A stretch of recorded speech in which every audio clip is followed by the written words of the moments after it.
This is our first, obviously, so.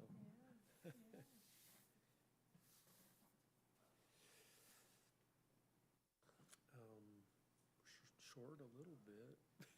People here at 6 o'clock. We've got to have 4 of us here. Do We don't have enough for a quorum. Do we know if they're just running late?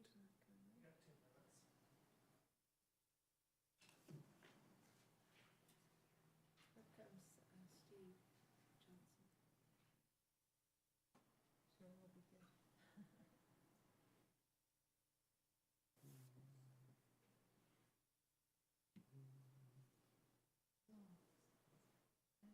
Scott Thompson would be here. He's not. Yeah, we haven't seen Scott. Sure.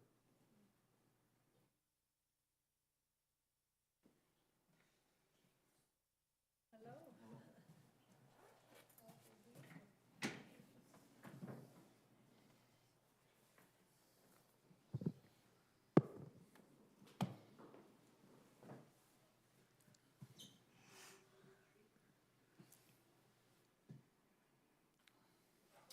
Mike, are we okay to start? Yeah, we don't have the microphone, yeah. Okay.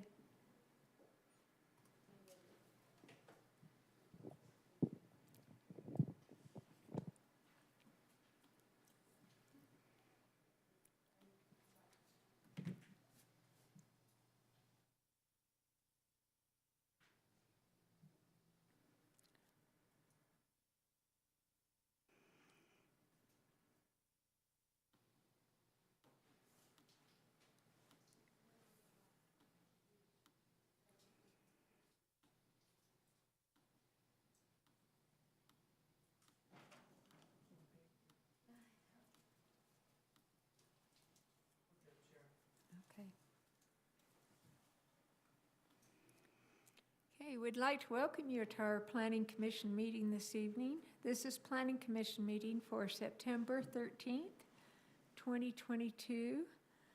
And we're glad to have all of you here this evening. This meeting is being recorded, and we're going to begin with an opening prayer by Commissioner Showers, and then we're going to have a Pledge of Allegiance by John Abadi from Kimber School. And so we'll go ahead with the prayer, and then John can come up and lead us.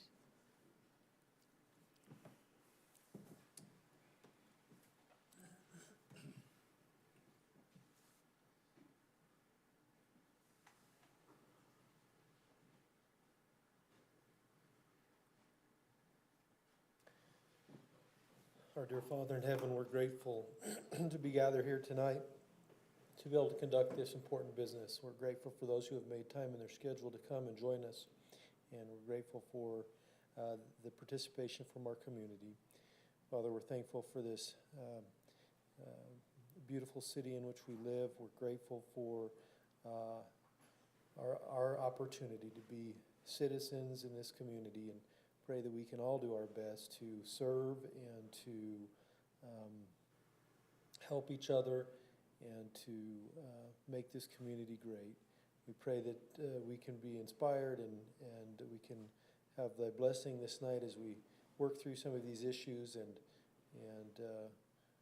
that the right decisions will be made for our community. And we ask for these things in the name of thy Son, Jesus Christ. Amen. Amen. Amen.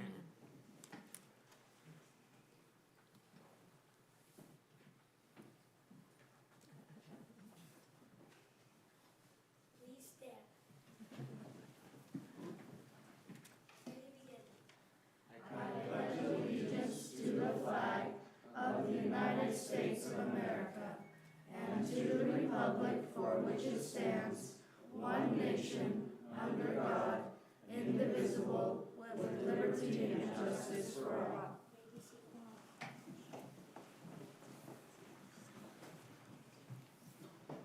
thank you so much, John. And when I went down and asked if one of them would be willing to do that, he volunteered. So thank you. We appreciated that. We're going to begin with an audible roll call of the commissioners. Sharon Call, here.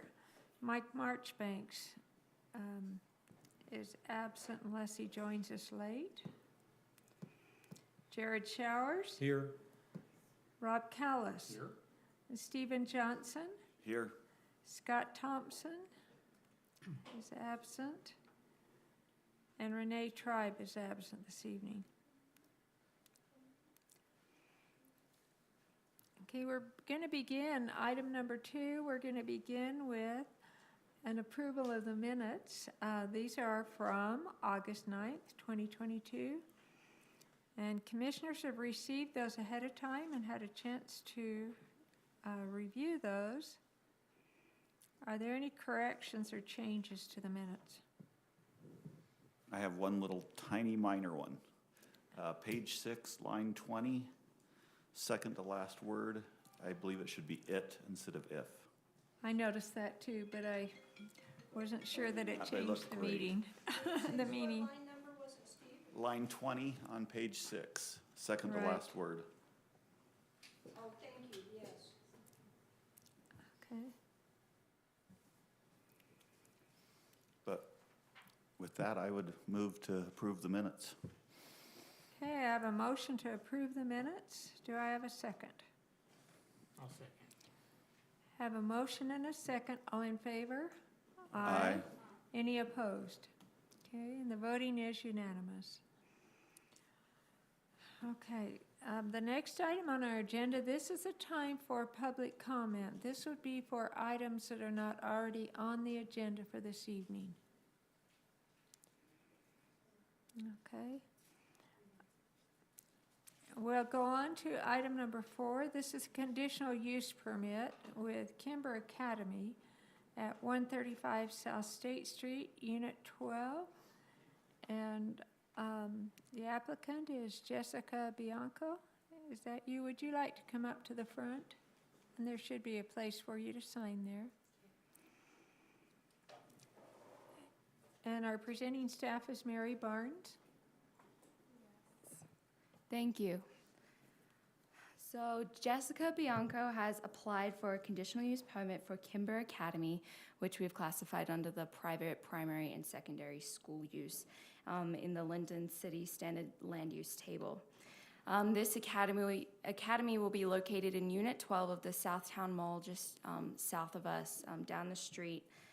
Kimber Academy is a specialty school that caters to families with unique educational goals, such as a more family-based curriculum and a more flexible schedule, etc. And I'm sure Jessica can answer any additional questions you have on the curriculum. What I want to focus on specifically in this presentation is the parking and the traffic circulation. There are no assigned parking spaces to this exact unit, but as I'm sure you are aware, if you've been to the Southtown Mall, there's at least 50 unassigned parking stalls in that area.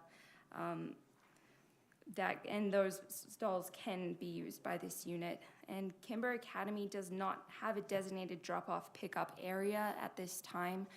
Jessica's told me that in the past they have not needed a drop-off pickup area because one of their policies is to require parents to park, bring in their children, and then when they are coming to pick up, park and then go inside to get their children. So there's no, children running across the street without parent supervision or that kind of thing. So they haven't needed a drop-off pickup area up to this point. They intend to continue this system in their Lindon location. Additionally, as mentioned in the staff report, the arrival of the children is most likely going to be a little bit staggered because of the different schedules that the different families are on. There's a total of 35 in-person students at this time, and because of these reasons and other reasons listed in the staff report, the traffic impact of this school may not, staff does not believe it will be as heavy as the traffic impacts of a typical school. Staff sent out notices on Kibber Academy about 10 days ago, and we've received no responses. We believe it will be a great addition to Lindon's community and serve Lindon's residents very well. The Planning Commission is the final land use authority on this application. And so with that, staff does recommend approval, and I'd be happy to take any questions. Do you have additional comments to make?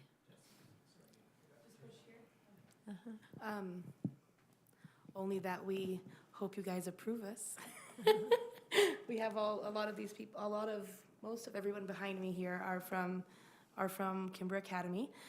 Some are instructors, some are families, and we're just excited to be in Lindon. I'm a Lindon resident. I've lived here for 4 years, and so we hope that we're anxious to see it started. So my question, it looks like where are you coming from? Are you coming From Lehigh. from Lehigh? Yeah, Okay. we're in Lehigh, in a smaller building, and so this has a lot of space for us, so we're really excited about it. You must expect your school to grow quite a bit. We hope to grow. We like to stay small because our model is really so that we can focus on the needs of each individual family and the children. And so we don't want to grow we don't want to have more than 80 to 100 in-person students at any time, so that we can really focus on giving them the personalized attention that they need. I noticed in here that let's see where it was, that you were talking about, something about that you didn't consider yourself an actual school, or? Yeah. Our model is of an education center, a support center, because we don't follow regular curriculum. We have our own curriculum. Parents are also able to choose different curriculums that they want. They can, even if we don't have a curriculum that they would like, they can bring their own, and our teachers will work with the students that way. We only really have like history and religious studies that everybody does together. The other subjects like math, language arts, and science are all self-governed, and so parents are able to just choose what they want, and we as the teachers are more like facilitators, and they just guide the students through the curriculum. And we don't really have a set time. We don't have like a required attendance. So if you don't want to come this week, you don't have to come. We don't really keep attendance in that way. We only keep attendance for security purposes, like, oh yes, that person was in the building that day, but it's not required. And so a lot of our families are homeschoolers. They have their own schedules, their own things they go to, and sometimes we'll use maybe just our history class, or maybe just come in because they need some help with math or something. But there's a few that do come for the whole portion of the time, but some do choose to do their own thing. And so we don't really do report cards or anything. So we're not set up the same way as a school. So you're not regulated by state No. regulations at all? Mm-mm. Okay. So I guess Yeah, we're not accredited. Yeah, so along that same lines, is it the parents' responsibility then to get their pass whatever? I'm not sure how homeschooling works, but I guess there's some exams and stuff to pass to make sure that or some type of form if they wanted to go on to college or get their diploma. Yeah, that's a great question, and that's something that homeschoolers face a lot. But in Utah, you could literally go and do homeschool your entire life and never take a standardized test. That's just the way our laws are set up. So we do guide, and we do help families that want to go through the testing process and take the SAT or ACT or even the GED. But it's also just whatever the families decide that's best for their kids. Because in Utah, we do have that ability to do that. Families can choose how they want to educate their children, so, yeah. Interesting. Any other questions? Even though you're not the traditional school, I imagine you'll experience some kind of a similar traffic issue that most schools experience when you're there for drop-off and pickup times. Mm-hmm. Have you accounted for that with your center owner, or what did you experience in Lehigh on that? In Lehigh, we were just right on the street, and so parents would just park along the street, bring their kids in, and then move out. They never really asked us to do anything different. And the location we were in Lehigh, we were there for 3 years, and there was other like Montessori's and things in the same street, and I think it was already zoned in that way. But talking to Bill, the landlord, if we need to, we can probably figure out a way to have a dedicated drop-off and zone, is what I would imagine, just because I feel like there's a lot of space. We have most of that, well, not most of it, but probably a third of that whole complex there's a lot of space right in front of the building. If you talk to any school, that's always the issue they have. Yeah, no, and I imagine, but we've always had where parents would come in, they'd park the car, bring their kids, and that's just how our policies are, because we want to make sure that, parents are responsible for their kids, and so they need to make sure that they are where they need to be. And a lot of the times, parents will be there, because a lot of the moms that come stay throughout the day, and they help tutor other kids and things, and so parents are very involved. We have a lot of parents involved in every day to day, and we're only 3 days. We only have students there from Tuesday to Thursday, so. Not on the weekends at all? No. So, just because of not understanding these types of setups too well, so there are no, like, competency exams or anything like that in any of the subjects, because basically you're supporting homeschool people that are educating their kids out of the home? Correct. Some of them, we do also offer, in the evenings, we've always offered adult constitution classes for adults and teenagers, and so that's the other thing that we do offer is that. But the competency tests, we do have tests if parents want to do tests to find out where their child is at. We do have like placement tests, right, to show what grade level they are, or if they're progressing within, whatever it is that they're doing. So we do have those tests that students are allowed to take, but they are totally optional. Some people do, some don't. So. And your teachers, are they are they licensed teachers? It depends on this year. Right now, we don't have any that are licensed teachers. We have ecclesiastical recommendations.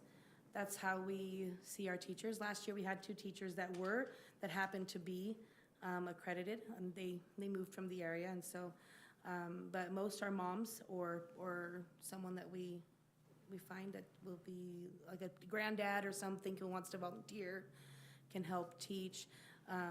We've had a dentist on staff. It just depends on what families are there that year that want to help out.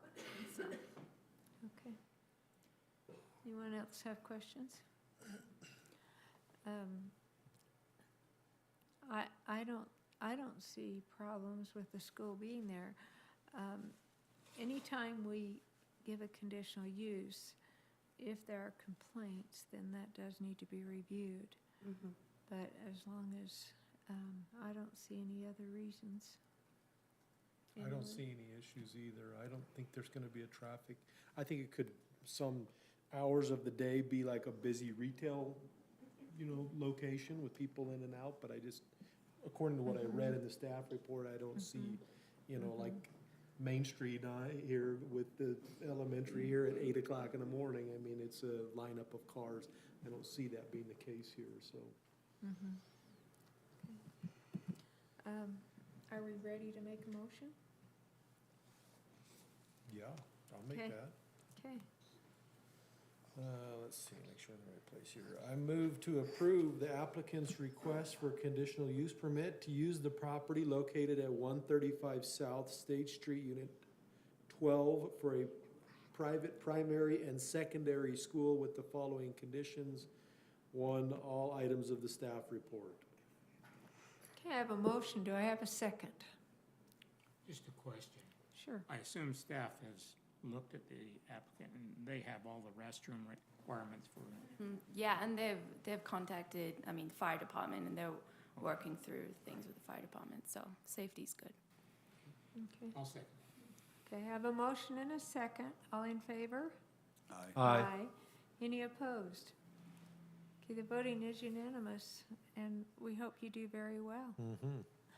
Thank you very much. It's nice to have a lot of people here from your school and Yeah. students. We That's didn't know great. what to expect, so we're like, gotta be here. So thank you so Well, much. that's great to have that involvement. All right, Thank you. Uh-huh.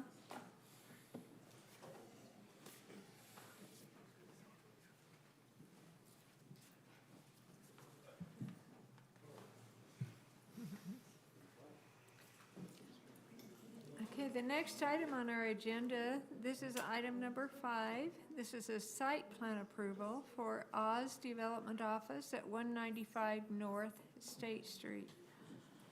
And the applicant is Oz Development LLC. Is that you? If you'd like to come up to the front, that would be great. And our presenting staff is Mary Barnes. And what are your names, just for the record? Yeah, my name's Scott Harwood, Okay, and then my name is Nicholas Gagan. okay. Thank you. You're welcome. Okay, and we'll let Mary go ahead. Awesome, thank you. So this item concerns the approval of a 2-story office building at 195 North State Street, like Sharon mentioned. You might need to I will scroll. scroll down.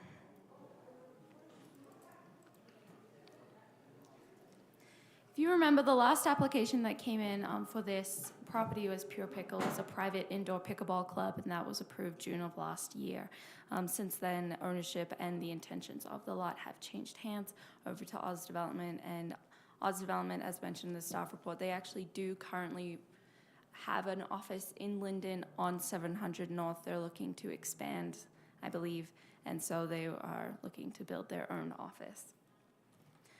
Before I get into my staff report, I wanted to mention the geographical limitations on this parcel. I talk about it quite a bit in the staff report, but just wanted to, just in case it didn't translate as well on paper, basically, I'm sure you've driven past this a lot. It grades down pretty significantly right here. There's a significant grade right here. So Oz Development, instead of building up their building very tall and having to put parking at the bottom of the lot, they've decided to put their building on grade with the parking and with the existing buildings to the west, if that makes sense. So just keep that in mind while I go forward with this presentation. Oh, and with that, the building entrance stuff, we did not require building entrance onto State Street because the grade differences will be so, it'll be so extreme. We didn't require an entrance onto State Street. We did require them to provide pedestrian pathways towards Lindon Heritage Trail and 200 North to make sure they do meet the requirement of orienting towards pedestrian pathways, because they can't meet that street requirement, orienting towards a street requirement. So going into the site development standards, this building does meet parking standards due to a previously recorded access easement, which is in the staff report. So this easement is with the property to the west. Basically, they will be able to enter in the driveway at the Premier Family Medical site and use that parking lot to get to their building. They have 24 stalls for, 8,400 square feet of office space. 8 of those stalls are shared with the property to the west. They're existing. That's also a part of that access easement. They will be providing a 20-foot landscaping strip along State Street. Here it is. With trees planted within the landscaping strip. The lot is 49.5% in landscaped open space, which far exceeds our 20% requirement. And the landscaping plan does show more than 70% vegetation in the landscaping areas.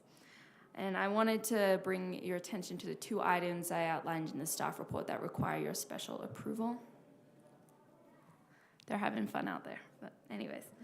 First, The landscaping plan does not have a sufficient landscaping strip on the northwest side of the parcel. Here's the diagram. So under our code, when you have a meandering sidewalk with a 20-foot landscaping strip, you can't count that sidewalk within the landscaping strip, of course. Therefore, technically, this landscaping strip right here should be 25 feet wide. However, there are, as I'm sure you're aware, constraints on the site. There's not really any other good place to put parking stalls. And that meandering sidewalk was installed by others. It's been installed for years. So because of the constraints of this site and also the existing conditions, we are recommending, this reduction of the landscaping strip. They will still have 20 feet. It's just that 5-foot, sidewalk will be included in that. And with that, they more than exceed our landscaping. Yeah, I was gonna mention, to make up for that, I measured it's 200 square feet of landscaping we're missing out on. They do more than exceed our landscaping requirement. 59.5% of the lot is landscaping. And also, I'm sure you remember this exact request was brought before you in the Pure Pickle application last year, which was approved. This second request is about the trees on the landscaping strip on State Street. So as I'm sure you agree, and the applicant also agrees, having the trees on State Street is important to provide a buffer and to, create an attractive area and also match with the other commercial uses along State Street. However, like I mentioned earlier, right about here, this lot line right here is about where the grade difference begins. I mean, it goes downhill. So pulling our code requires the trees to be on center of a 20-foot landscaping strip, so that would mean 10 feet from the from the sidewalk. But pulling the tree 10 feet from the sidewalk with this limited area of sod wouldn't be good for the grade. I mean, it would just degrade the grade. And so they're requesting to have a reduced landscaping strip requirement where they can be 6 feet away from the sidewalk with those trees. Can you explain that a little bit with the cursor, Yeah, sure. because you're kind of using your hands a little bit. Yeah, I know. I'm sorry. Talk with my hands, need to talk with a cursor. Okay, so basically from this side, so this is the back of walk right here. From here to about here is the landscaping strip. And there is enough landscaping in there. It meets a 70% requirement, all that good stuff. However, from the back of walk to this lot line right here where the grade begins to decline is about 13 feet. Therefore, they need, instead of it, there's not a 20-foot area of available growing space for a tree, if that makes sense. So instead of it, the requirement is for them to be planted on center every 30 feet. So these are every 30 feet, but instead of it being on center, which would mean 10 feet from the sidewalk, they have to be moved a little closer to the sidewalk. Okay. If that was probably better. What you said, that doesn't cause problems with the roots coming up under the sidewalk and that kind of thing. Yeah, I mean, the tree won't die, and The sidewalks sometimes get. 6 feet, it should be okay. Yeah. Well, branches can encroach into the sidewalk is what happens, so somebody needs to maintain that. Yeah. The owner will be required to maintain that, but the roots shouldn't affect the sidewalk if it's 6 feet away. There was an accommodation we put in the code for unique situations where we could cluster the trees. We have done that.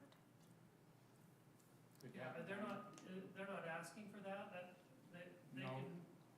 can. No, where in the area where it narrows, it might be better to move that tree to the wider area and put 2 trees or 3 trees in a cluster.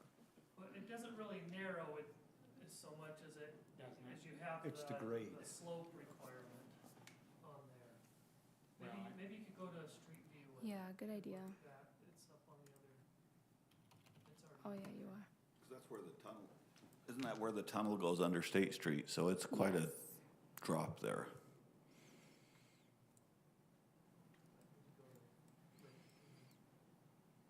So that's the view from State Street, and then here's the view from here. So instead of it being built, yeah, it'll be built down here in this hollow area.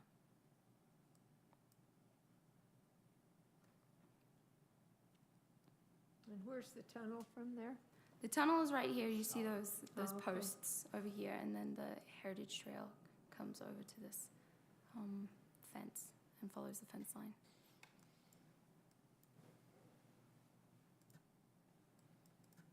I don't see a big problem, but I There's the do trail. think 6 feet is not enough room for roots. You will have some sidewalk raising Mm-hmm. eventually. That view, is there any worry about 6 feet from the sidewalk and those power lines? Yeah, they'll have to meet us, one of our species requirement, our smaller tree requirements, to not interfere with those. So in our tree list of approved trees, we have small, medium, and large type trees that you can plant. And so they'll have to pick some of those smaller ones.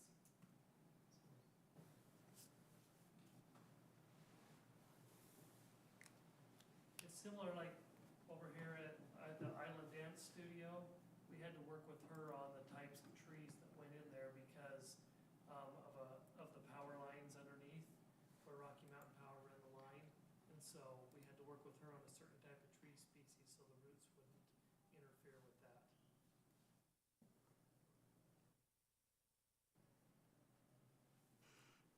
And not being a tree expert or a landscape expert, I guess, why doesn't it work to put them in the middle of the hill? There's probably a good reason, but if it could be a bigger tree or more, just have it in the middle of the hill versus at the top. Can you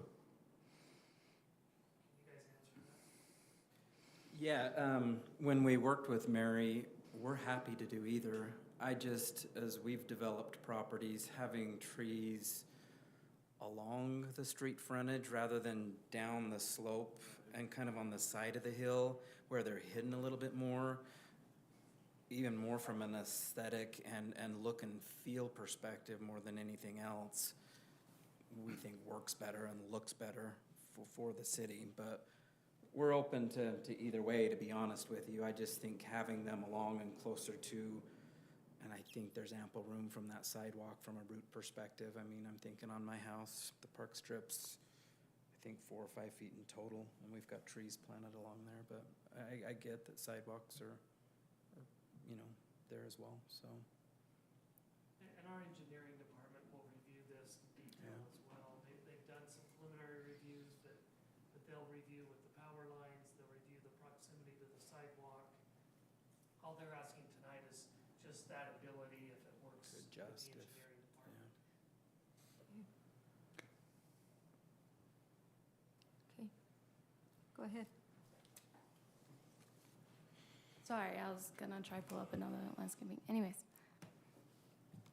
All right, so this lot does meet minimum lot size requirements, and streetlights will be added along State Street and 200 North. So that brings me, and all building setbacks are met. So that brings me to the design standards.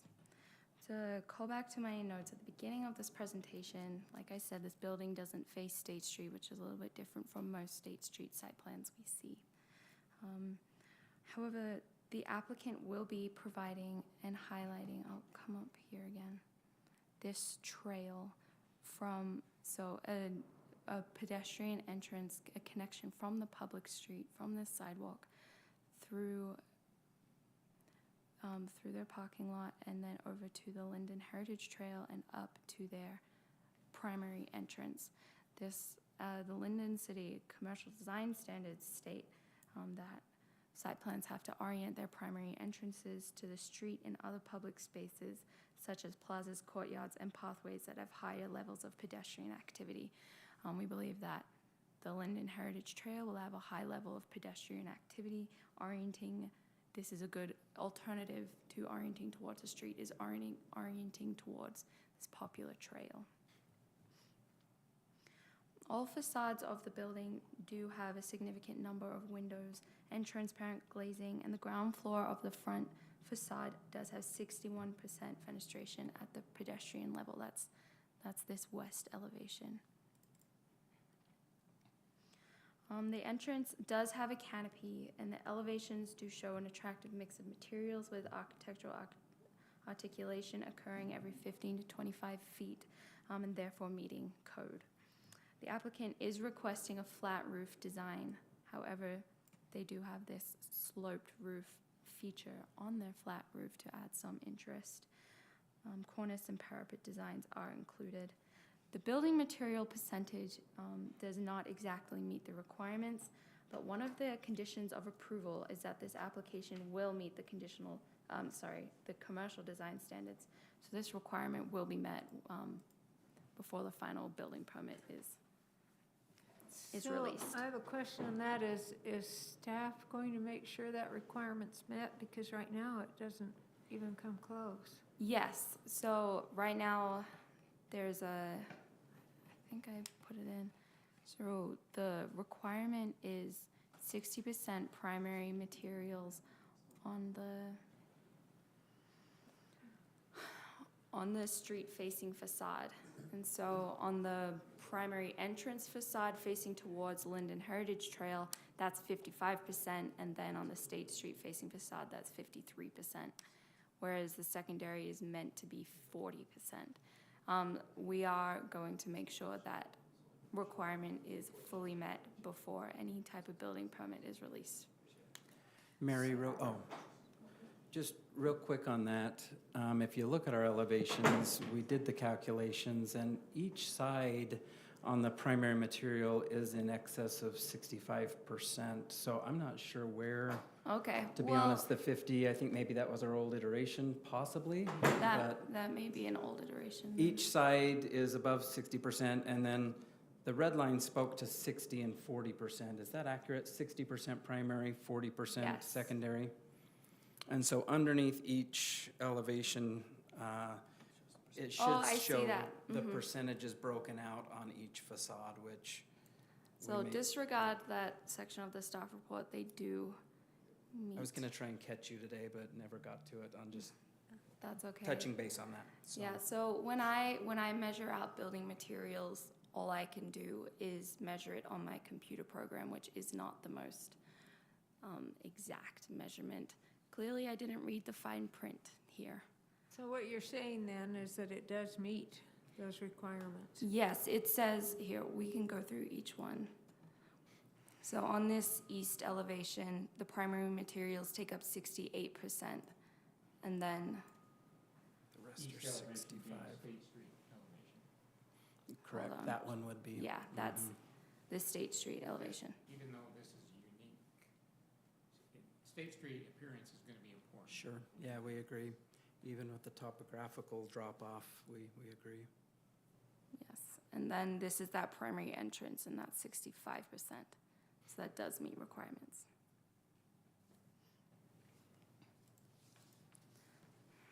All right, and there's a 3D model of what the finished building will look like from the primary entrance and then from State Street. Let's see. Can you explain what the materials are there? Sure. So here is,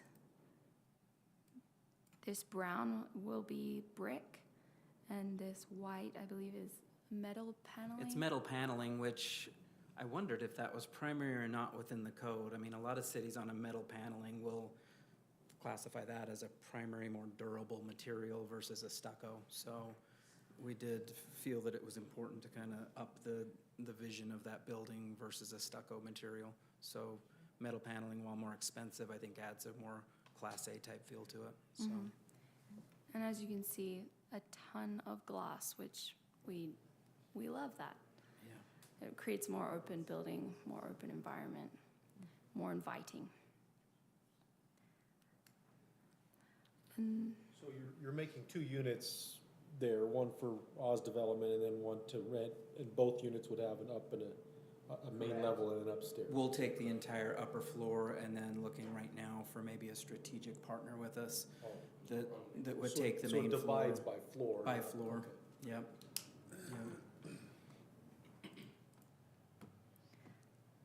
Just a few more notes, unless there's any more questions there. The storefront windows do reach the ground, and on the ground floor where the windows do not reach the ground, they have provided a projecting sill as required.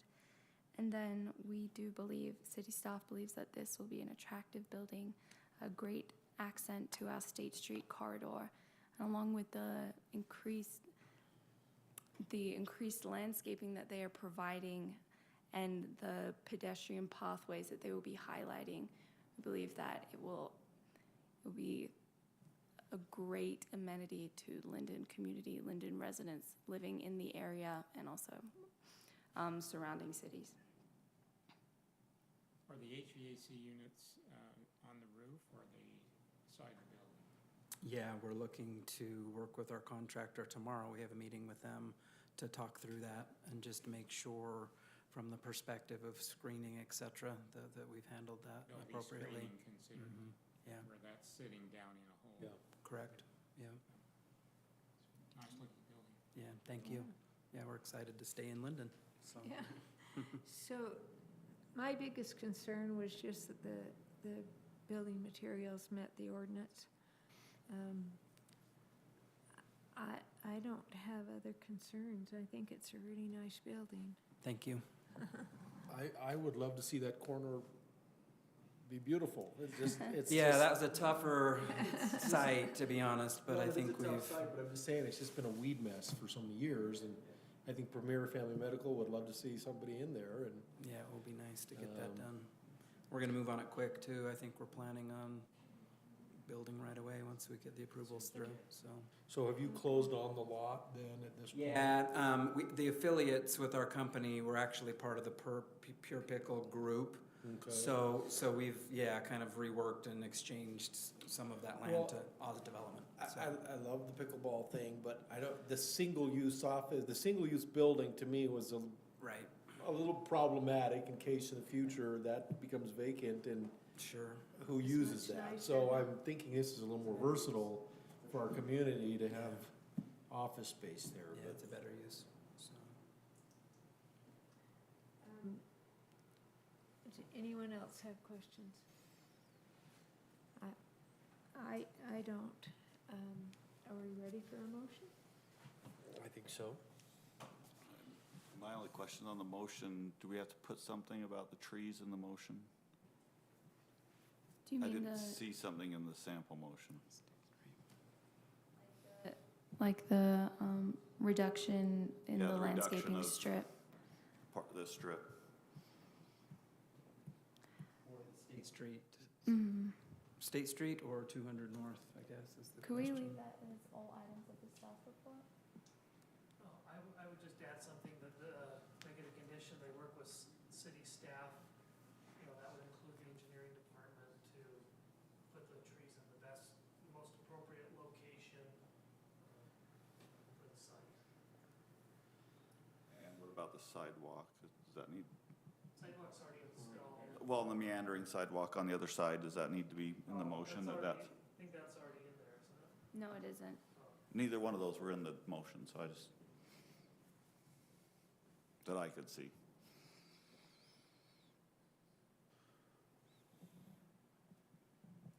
I think you're okay on the sidewalk. I would just add a motion for the trees. Because they already have to have the pedestrian accesses. Covered in the staff report.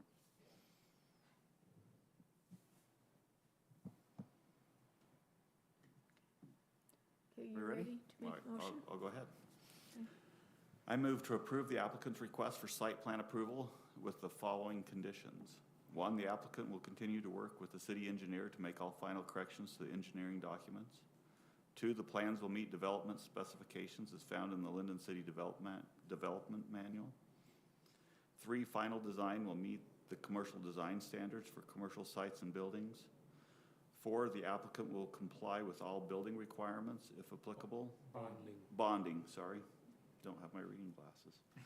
Number 5, that the applicant will work with city staff to determine the best place for the trees on State Street.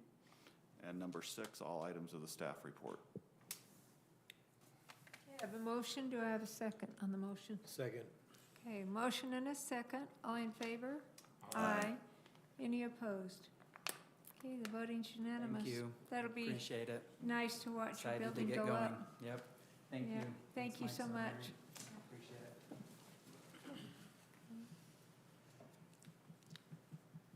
Okay. The next item on our agenda is a public hearing. So we need to open a public hearing. I move to open a public hearing. Okay, I have a motion. Do I have a second? I'll second it. Motion and a second. All in favor? Aye. Any opposed? Okay, the voting is unanimous. And this is item number 6, a public hearing for a zoning map amendment at 105 East, 400 North. And our applicant is College Properties.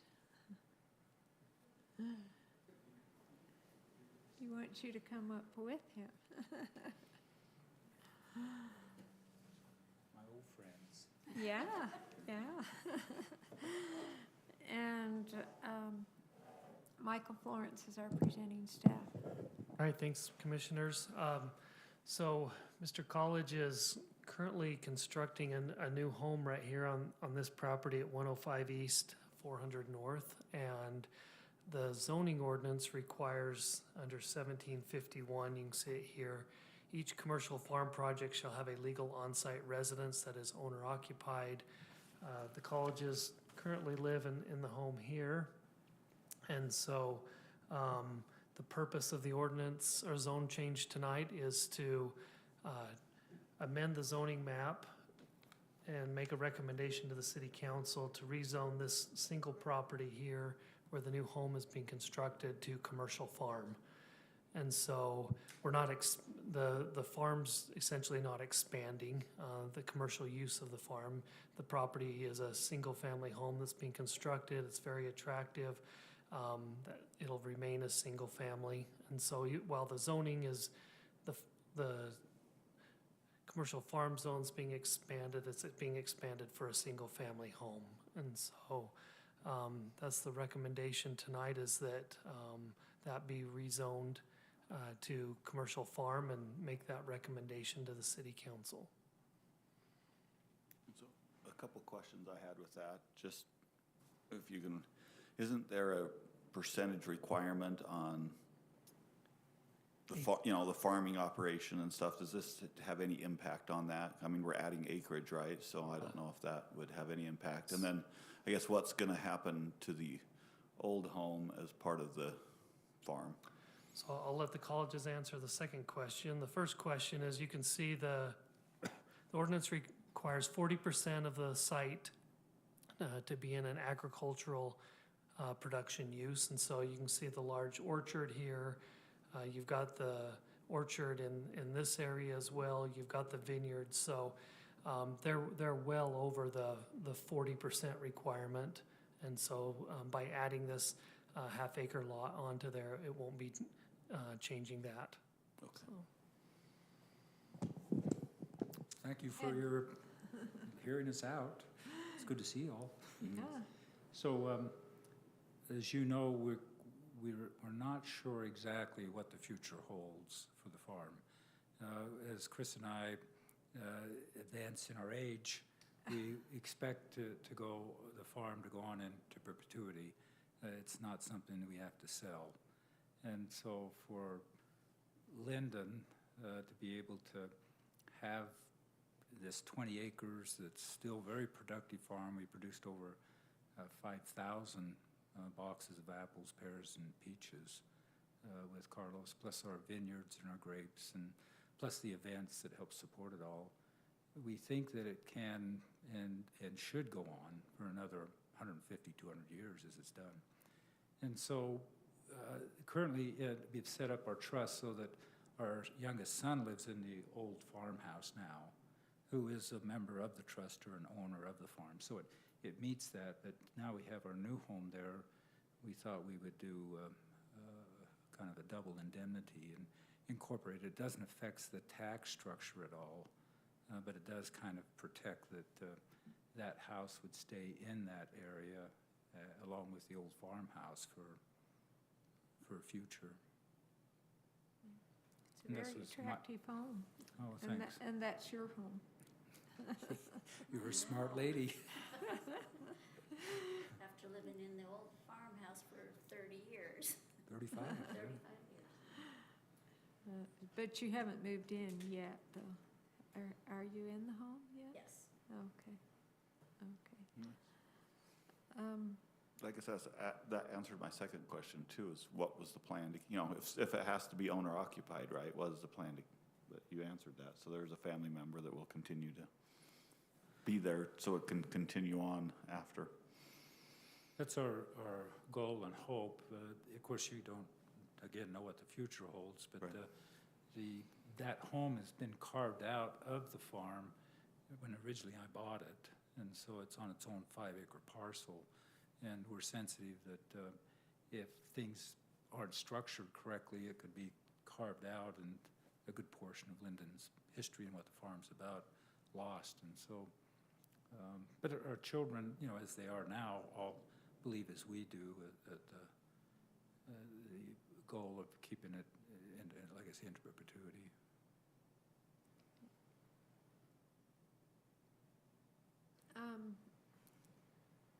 Actually, well, we aren't doing anything as far as changing the commercial farm zone. We're just adding this property into their commercial farm.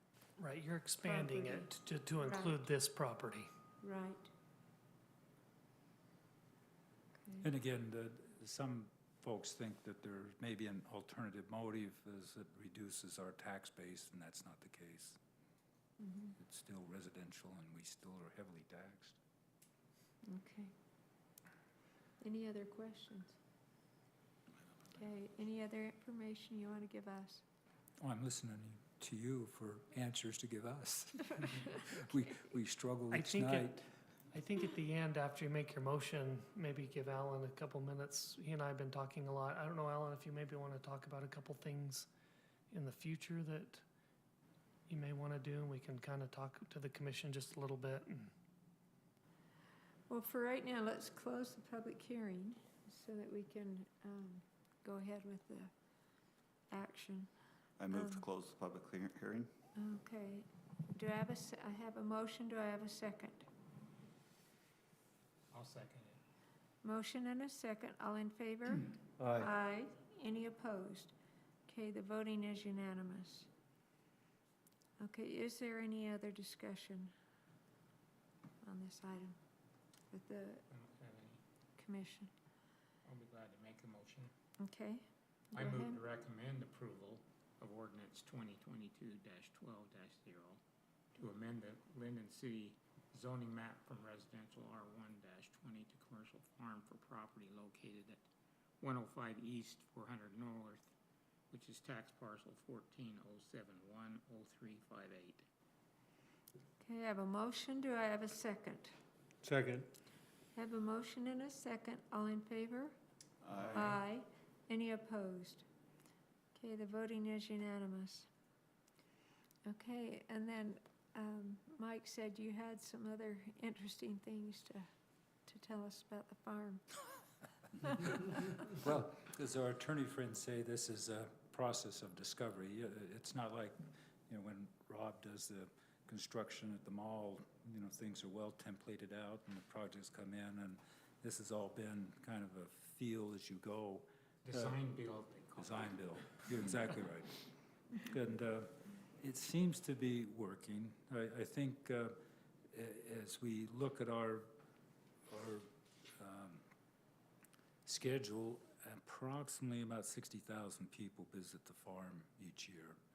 And, for Lindon's motto, a little bit of country, unfortunately, most see Lindon as Murray, with car lots and fast food and Walmart. There's no real center. And so I think it fits well within our goals of Lindon to preserve our heritage, preserve some vestige of where our food comes from. It's now only 2% of the food we consume is produced in state. It's said that in another 15 years, a fresh peach will be a thing of the past because you can only grow fruit, on these bench areas because of the climate. And as you know, the property values for real estate are far greater than that for food production, and I can attest to that. So as we look at that, we say, how is it then that we maintain this? Because as you know, you can always tell where one will stand on an issue by where they sit, and everybody's got a motive, and you would like to think that maybe our motives are not all that pure, but they really are. It's a lot of bedroom talk and certainly a lot of financial investment, and 14, 15 hours a day, every day. And we don't take any income off it. But we have a very strong commitment to not just the farm for our family, but for our heritage. We all talk very openly about preservation of open space and farming and food to table, but it's unfortunate that the economies are set up in such a manner that that's economically infeasible for most people, and they have to sell, and you see it as you look at the maps. So, as you know, there's 4 parts to every product.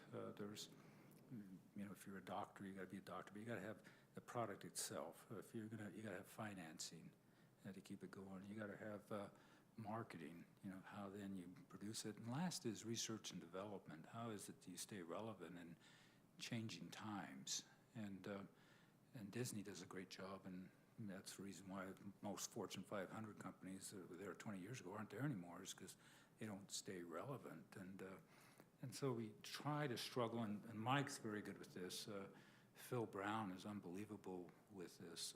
The city's been just so helpful in giving us ways in which could be options to go into the future. And so as we look at this, we say, what is it that could be done? Rob's very helpful. He comes over and gives me ideas. And so I we just like ideas. And so we're thinking within the commercial farm zone, we have the ability to do a store. And so the little red barn that we harvested from Wigingtons, or Los Hermanos, is set up in a way that it could help sell our produce and maybe ice cream rather than being on State Street and busy. We put up 200, over 200 cement panels, to kind of give you that sort of exclusivity.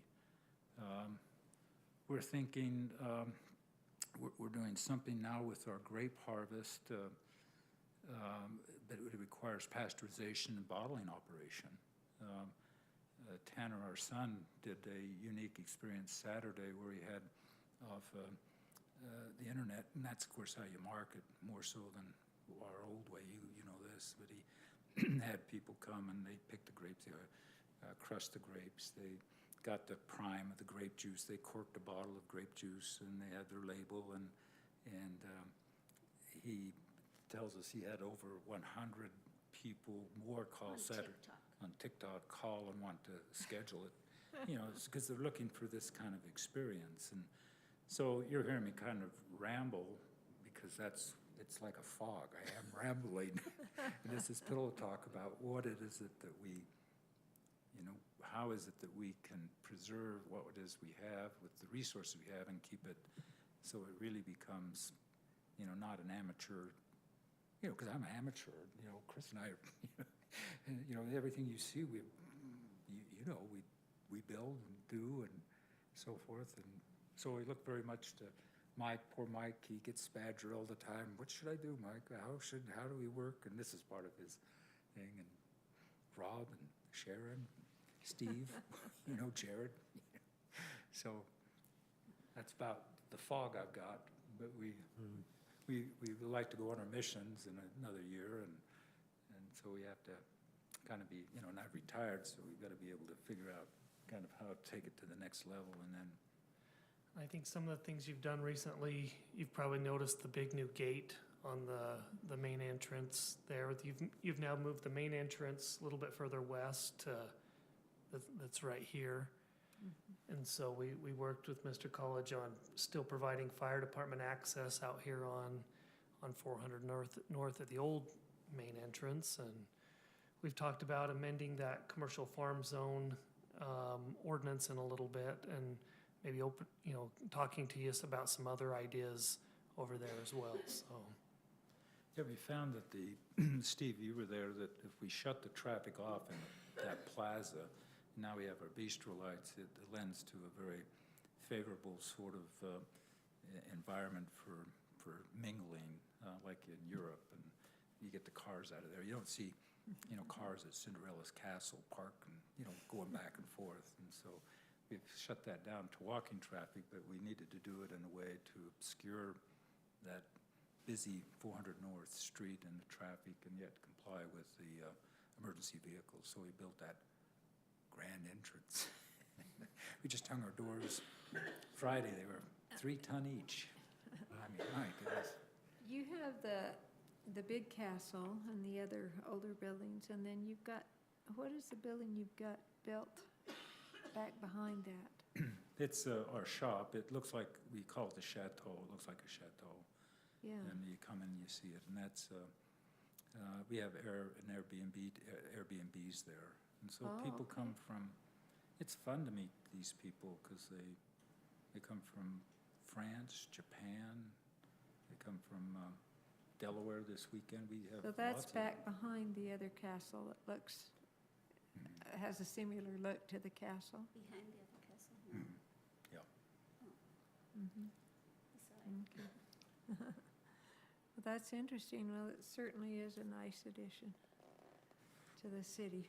Well, thank you. So, and I understood that was your home, and that's really nice. Oh, thank you. My Yeah. home. He doesn't claim it. The old home is his home. I would still be in the old home if we were out of town and the kids moved my bed to the new home. Well, our son was moving in, so he had to move his bed out. Oh. Well, thank you for coming in and being with us. Thank you. Always looking for ideas. It looks great. Thanks. Thank you so much. Thanks, Alan. We'll see you. See you. All right.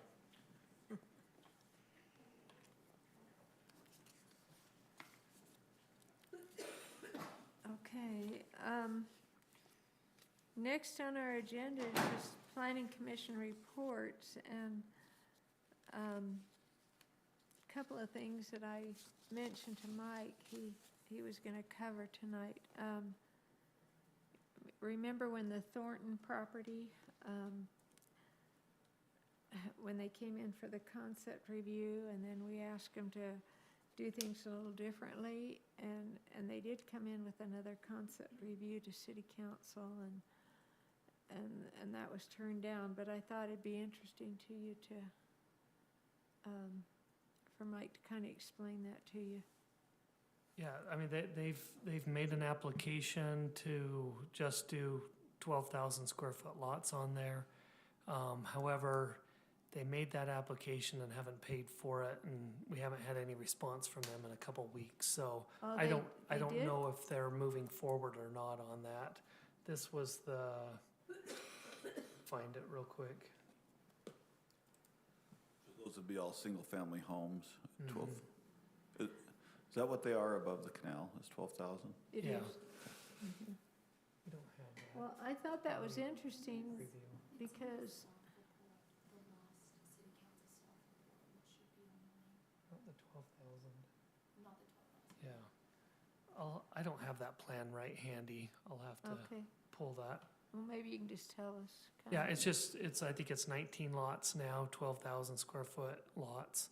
He would still have to get a zone change for that, and so I don't know, he'll have to go through that process if he moves forward on the development.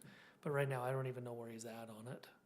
When they came, I listened online to the city council's meeting, though, and I thought they might be interested in the plan that the city council turned down.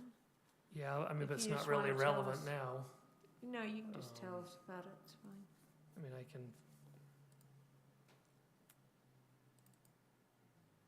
I didn't even realize he had come with another plan, or talking to you about it. so this was the one he presented to the city council last time. And they didn't, the general feedback they gave him, they weren't supportive of that for, a majority of them, I would say. It was basically twin homes and smaller homes on small lots. I mean, the lots ranged in size from 4,200 square feet to 11, almost 12,000 square feet for the single family. That would have dedicated some detention area to the city. The newest plan does not dedicate any park area to the city or detention area. What was the city council's feeling on that? Just, Because of the 20,000? yeah, a couple of them wanted to see the larger lots. They wanted to keep with the larger 20,000. One said they would go down to 12. One said they were in the middle between this product and the 20,000. And then one was favorable. And his request again was how many square feet? 12? So the current one we have on file is 12,000 square foot lots. Okay. But again, I don't know where he's at on that. He hasn't responded to my emails. Okay. Okay, that's great. Let's see. That, can you go back to that?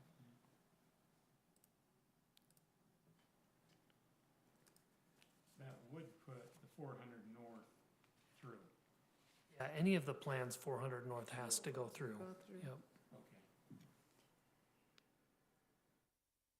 I think something to note with this plan is that all of the small lot on the southeast side and then the yellow twin homes, none of them would front. In this plan, no homes front onto that 400 north, 400 west connection. However, with the 12. I think they do front. It's just the Sorry, driveways in the there's no back. Yeah, there's no driveways. That's what I meant.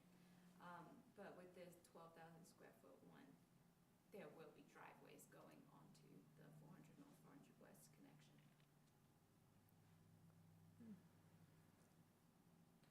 It'll be interesting to see if he comes back, huh? Yeah. And then you said you already had it on your, there was a couple other things I was gonna mention, so maybe I'll just let you go ahead with that other development agreement.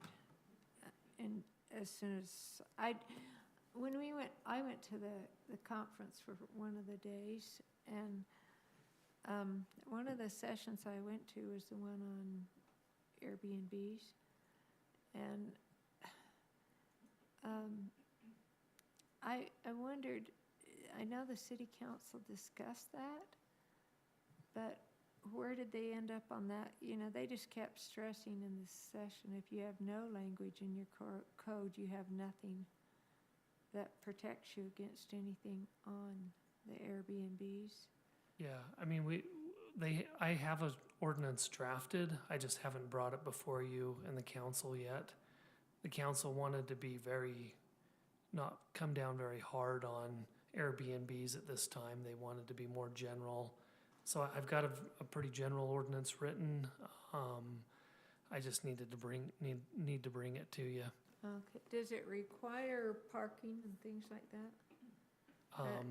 It's been a while. I mean, I'm Parking sure or- it does. I just, I don't remember how many spaces or what. It's Okay. been a while since I wrote it. I guess one reason I was interested is that because I know there's a potential one in my neighborhood. And so I just wondered if Lindon had It would have- drafted any kind of ordinance regarding that. Yeah, we don't have one yet, but I can get it ready and bring to you, and we can start having a discussion about it. Yeah, I kind of just put it to the side while I worked on that moderate income housing plan, and Yeah, it requires a business license for Airbnbs, because really, you are running a commercial use in a residential zone. And so it does require a business license, and then there were very general requirements like 1 parking space or 2, I can't remember. There was some emergency contact information in case there was a problem. Yeah, it wasn't in a lot of detail, but I'll bring that next time and we can start looking at it. okay. And then I went to one on the water stuff, and they were just talking a lot about residential restrictions in other areas. And I guess one of my questions on that is, other than the secondary water metering that's coming, we don't really have any residential requirements. We don't. We're going to have that discussion a little bit with the council on Monday night. So Central Utah Water Conservancy District offers a $2,000 grant to homeowners if they do certain water-wise landscaping improvements. And unless we adopt some minimum standards that they have, they won't give that grant to Lindon residents, because we don't have any landscape standards. And we've kind of been opposed to requiring landscape standards for residential properties. But we were going to have that discussion on Monday night, whether or not we should implement some minimum standards so residents can take advantage of that $2,000 grant opportunity. Okay. Those are just some questions I had. So thank you. And we'll be talking about water-wise stuff here in the near future with our general plan consultant. There is the legislature passed this year a requirement to have an element in your general plan about water usage and landscaping, or water usage and water preservation. Okay. I mean, because right now Lindon doesn't, as a city, Lindon doesn't even have any landscaping requirements. We do in commercial, but just Commercial, not in but residential. not residential. So I just wondered how they would require some of these things they were talking about in that session where we don't have any landscaping requirements. So, okay, thank you. I kind of like that we don't have landscaping requirements, but I know some people just don't show pride of ownership in their property, and it looks like junk. But, it is a little bit of country, and if you go to the country, it's not manicured all the time. And so people want both, and it just doesn't. But there are some properties that would be nice to have some leverage to go and say, hey. I mean, we do, Clean but or crap. for your information, the council did budget this year for a part-time code enforcement officer, and so we've made that offer and hired somebody. They started last week. His name's Jacob Hess. He's a BYU student, and so he's working here part-time now, and that frees up Mary and myself to do some focus on our jobs, and so. What are some of the common code issues that? Mainly it's overgrown weeds. Those are a lot of them. Outdoor storage. We have a lot of long-term ones we've been working on. So those are mainly the ones. Yeah, like junk in yards, inoperable vehicles, residents living in the trailer in the backyard. Stuff like that. You can't have junk in your yard? On your front. Put it in the backyard.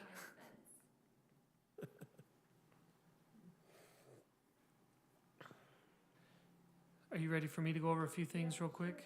Okay, so I wanted to show you a quick video. We have been working with a company called Drone Up, and they want to install a 2-story helipad over at Walmart and begin drone deliveries in Lindon. We would be one of the 3 communities they're focusing on in the state. There's Lindon, Centerville, and Saratoga Springs. And so this is just a quick 50-second video that shows what they do.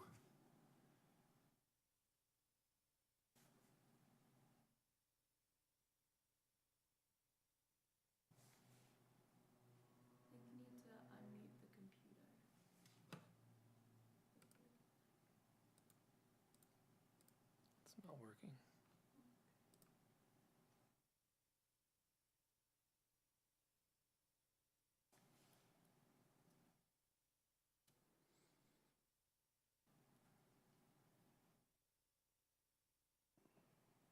So it's a delivery service? Yeah, By drone? by drone. Interesting. And they'll only deliver Walmart stuff? So we asked them about that. If Walmart gives approval, they'll deliver anybody that's in that little vicinity of Walmart as well. So now it decides to, I want Drone Up's voice to be a leader in the industry. I want to be a champion for. sorry. Where would it be on the Walmart? So they're looking at this area right in here. So would they take product from their store and then They- go deliver it to So they're a your house? third-party vendor, so you go to droneup.com, you pay your $3.99, and then they go in, purchase the item. It can weigh up to 10 pounds, something like that. And then they box it, send it off to your house. So on the two-story platform, the FAA only allows them to deliver right now within a 1-mile radius, and they have to have a view of the drone at all times. And so, yeah, they buy it, box it, put it on the drone, send it to your house. It hovers at 80 feet, drops a Kevlar rope with the product down to your front yard. Wow. And The tower I saw in the video was not, yeah, that one's not, but they're, how's that gonna meet our construction standards? so those are some of the questions. We met with their attorneys last week and Drone Up representatives about, we don't know if this even is allowed in our land use code yet. They're getting us some Supreme Court cases for Brian to review. We want to possibly have them bring in a drone so we can hear how loud it is. We want to look at privacy issues, different things like that. So the one concern we have is, this is one company, and they'd get going tomorrow if they could. But, you may have a company also with Home Depot, you may have one, so you could have 4 or 5 companies running drones at, all at one time. And so, those are the things we're looking at right now, but. I think it's coming. I mean, Oh, it is. It's not even a question there, and of course, it gets a lot of people, a lot of delivery vans off our roads, So Mhm. I think there's merit to it. It's really early. Yeah. So it's cool that we're at the forefront, but Yeah. it's also, gives us some hesitation because there's just not a lot of information about it yet. And so at some point, they're lobbying the FAA and Congress right now to increase that radius to 2 or 3 miles. They run off cell towers, and so, they use AT&T, Verizon, and T-Mobile, and they're running off all 3 of those. So if one goes down, they've got backups, and so yeah, it'll be interesting. They fly at 200 feet over to your house, and then drop down to 80, then drop the cord. Almost looks like it could be back room type locations where they can put them where they're not so visible to the public. Yeah, they like Lindon because there's not a lot of obstructions, and they can see from this location. So, Interesting. yeah. So that's one thing coming up. Monday night at the city council meeting, Amy Johnson is asked for a concept discussion with them about that 25% commercial. She's got a medical school and medical dental facility that wants to go in. Their timing is a little bit longer. So she wants to talk to the council about that 25%, possibly doing a development agreement in place of the 25%. As you know, the concept plans are just general feedback, and so she's asked just for a few minutes with the council to go through that general feedback with them. And then last two things, we have our next general plan meeting next week for those who are on the board, general plan board, so it's not for everybody. The whole commission, this isn't the joint meeting with the city council, that one will be in December. This one's for just the commissioners that are on the general plan committee meeting. And then, When is that? that one's on the 23rd? Oh, 8th. 28th. So it's not next week, it's the following week. Okay, sorry, I messed up on that. So 28th. No, I've got it on my calendar. And then, just a reminder, I'll send you a link this week. We have to do the 4 hours of training again this year with the required powers and duties one for sure. And then you can pick, then you'll get the other one by your hours by attending 12 meetings. And so you'll have to watch, the 3 videos again this year before the end Were you of gonna the send year. a link out on that again? I will this week, Okay. yeah. Now, if I That'd be helpful. attended the So conference? all you'll need to do is watch the powers and duties one. Okay, And again, like you guys had real estate classes last year, so if you do that again, you'll just need to watch the power and duty one. Okay.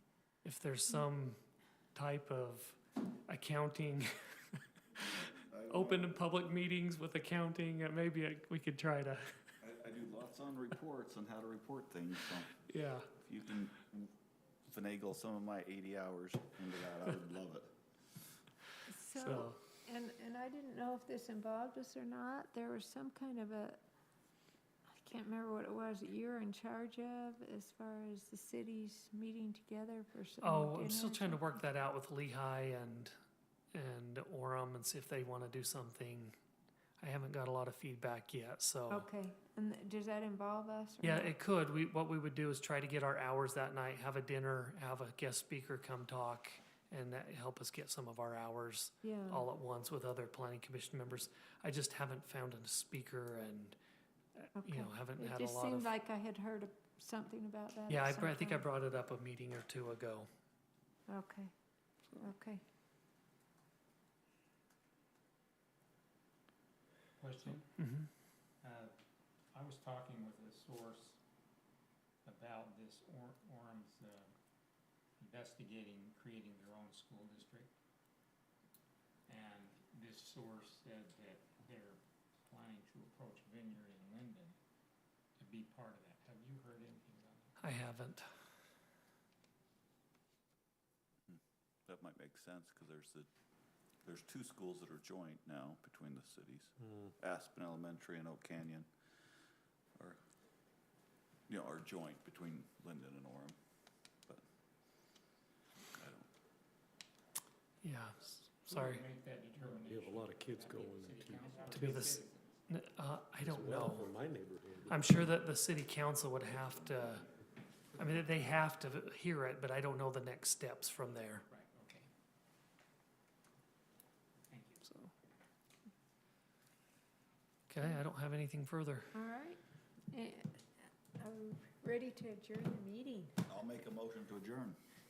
Okay, have a motion, do I have a second? I'll second. A motion and a second, all in favor, aye. Aye.